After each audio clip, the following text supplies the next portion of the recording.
There's a moment early on when the game teaches you a rule that instantly feels wrong.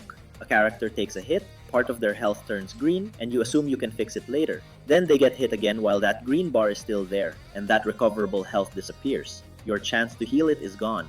It's one of the first signs that this game isn't interested in letting you play safely. This mechanic is brutal, and it's the key to understanding everything about Chrono Ark's combat. I didn't expect that from something that looks this gentle. When I first tried it last year, I thought it would scratch the same itch Slay the Spire did. A few runs, some deck building, and I'd move on. Instead, I kept coming back to it in short bursts until I finally finished my first run 29 hours later. And if you're wondering why it took that long, that's where the real story begins. Chrono Ark keeps revealing layers at its own pace, and it never tells you upfront how far those layers go. Chrono Ark takes place in the Twisted Land, a broken world left behind after a catastrophe no one fully remembers. You play as Lucy, trying to restore the clock tower by collecting time shades from powerful bosses scattered across each loop. On paper, it sounds like a familiar roguelike setup, but the deeper you go, the more it becomes clear the game isn't following the usual script. It's not the world that's unusual, it's the people in it.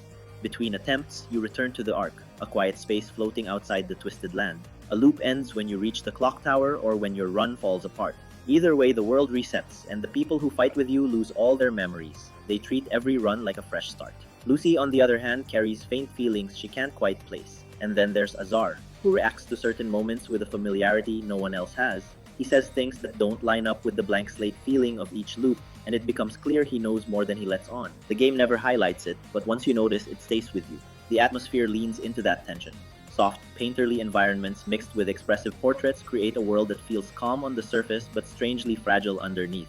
The soundtrack fits right into that mood. Quiet music in camps, steady pressure during exploration, sharper cues in combat. Nothing here tries to overwhelm you. It settles in slowly, and before long you start noticing how much it shapes each run. Chrono Ark also uses visual novel scenes to deliver its character moments. Conversations unfold through portraits and focused dialogue, adding personality without breaking the pace. It's a natural way to build the world between battles, and the VN format complements the roguelike flow instead of interrupting it. Most of the major story progress happens during your runs, but the deeper lore sits in the archive inside Lucy's house. New cutscenes unlock as you advance, filling in fragments of the world and the people connected to it. Completing loops also unlocks new mechanics, extra challenges, modifiers, and rewards that change how later attempts feel. It never demands sudden mastery. You settle into it gradually, and the pieces fall into place as the loops go on. Each run begins with Lucy and a small starting party. Winning battles earns soul stones to level them up, which expands their available skills and activates their passives. Lucy can increase her mana, letting you play more cards per turn. The investigators cover attack, support, and tank roles, each with their own rhythm. And the character roster here is massive. Not everyone is available at the start, some join only after certain events or milestones. The roster grows naturally, and learning how to combine these pieces becomes one of the quiet joys of the game. Maps are procedurally generated. You move Lucy across each floor, choosing events, managing risk, and deciding which battles are worth taking. Combat encounters are marked clearly, so you always know what you're stepping into. Merchants appear consistently, offering bread, equipment, and items that can keep a struggling run afloat. Beat the floor's boss, and the path forward opens with whatever you've managed to gather. Combat is where Chrono Ark's identity settles in.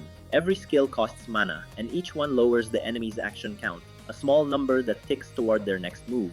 When it hits 0, they act. Using a regular skill triggers overload, raising the cost of any further skills that character uses that turn. This means you absolutely cannot rely on a single carry. The game forces you to use your other party members. But there's a crucial exception. Some skills have the swiftness attribute, letting you act without lowering the action count or building overload. Once you understand the timing behind each encounter, swiftness becomes essential. And then you reach the bosses, each one designed around mechanics unique to their fight. Some push you to manage debuffs, others interrupt your turn flow, and a few punish you for acting at the wrong moment. Their mechanics are always clear if you mouse over their icons, but every boss creates a different rhythm. Even when you know what's coming, execution still matters. Damage has its own layer. When a character takes a hit, part of that damage becomes a healing gauge, a green bar you can restore easily. If they're hit again while the gauge is present, the gauge disappears and that portion of HP becomes harder to recover. You can fix max HP through overhealing or consuming bread. Every encounter also has its own turn limit. Once you hit that threshold, the black fog activates. Your current HP starts draining, your max HP stops recovering, and your speed drops. Enemies act faster and the fight becomes harder to stabilize. It's not there to punish you, its job is to keep battles from dragging on and to make every turn matter. Camps appear after each boss and become the backbone of long-term planning. You can heal with bread, upgrade skill cards, forge equipment, or recruit new party members. Some characters accept gifts from Lucy, raising their bond and unlocking small bonuses. Camps also contain display stands for relics, passive effects earned from bosses and events. Relics can shift your entire build, and choosing which ones to activate is one of the most important run-defining decisions in each loop. Relics and equipment round out the progression. Equipment can offer strong bonuses, but not all of it is straightforward. Some items have drawbacks, and cursed gear locks itself in place until you lift the curse. Deciding what to equip becomes another layer of planning, especially deeper into a run. Before wrapping up, it's worth mentioning a couple of rough edges. The localization isn't perfect, some lines read awkwardly, and there's no voice acting to give certain scenes more impact. But the meaning always comes through, especially in mechanical text, and the story remains easy to follow. DLC adds new relics, cards, costumes, and story arcs, giving later loops more variety and more reasons to return. Finishing that first run after 29 hours felt genuinely rewarding, not because Chrono Ark demands perfection, but because it rewards understanding. Once its systems settle, the game becomes easy to sit with. It's a roguelike deck builder built on rhythm, patience, and discovery, and once it clicks, it stays with you longer than you expect. Chrono Ark is one of those games that lingers long after you stop playing. If you want to try it yourself, the link is in the description. And if you enjoyed this review, feel free to leave a like and subscribe for more in-depth looks at indie games. Thanks for watching, and I'll see you in the next one.